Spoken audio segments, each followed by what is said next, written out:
Tircis et Amarante, pour mademoiselle de Sillery. J'avais Ésope quitté pour être tout à Boccace. Mais une divinité veut revoir sur le Parnasse des fables de ma façon. Or d'aller lui dire non, sans quelque valable excuse, ce n'est pas comme on en use avec des divinités, surtout quand ce sont de celles que la qualité de belle fait reine des volontés. Car afin que l'on le sache, c'est Sillery qui s'attache à vouloir que de nouveau, sire loup, sire corbeau, chez moi se parlent en rime. Qui dit Sillery dit tout. Peu de gens en leur estime lui refusent le haut bout. Comment le pourrait-on faire? Pour venir à notre affaire, mes contes, à son avis, sont obscurs. Les beaux esprits n'entendent pas toutes choses. Faisons donc quelques récits qu'elle déchiffre sans glose. Amenons des bergers, et puis nous rimerons ce que disent entre eux les loups et les moutons.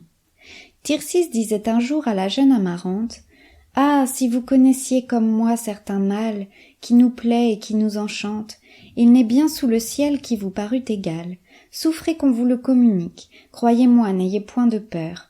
Voudrais-je vous tromper, vous pour qui je me pique des plus doux sentiments que puisse avoir un cœur ?»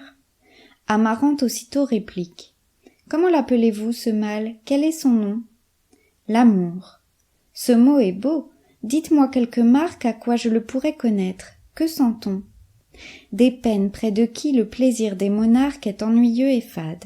On s'oublie, on se plaît toute seule en une forêt. Se mire-t-on près un rivage, ce n'est pas soi qu'on voit, on ne voit qu'une image qui sans cesse revient et qui suit en tout lieu. Pour tout le reste, on est sans yeux. Il est un berger du village dont l'abord, dont la voix, dont le nom fait rougir. On soupire à son souvenir. On ne sait pas pourquoi, cependant on soupire. On a peur de le voir, encore qu'on le désire. Amarante dit à l'instant: « Oh, oh, c'est là ce mal que vous me prêchez tant? Il ne m'est pas nouveau, je pense le connaître. » Tircis à son but croyait être, quand la belle ajouta: « Voilà tout justement ce que je sens pour Clidamant. » L'autre pensa mourir de dépit et de honte. Il est force gens comme lui, qui prétendent n'agir que pour leur propre compte et qui font le marché d'autrui.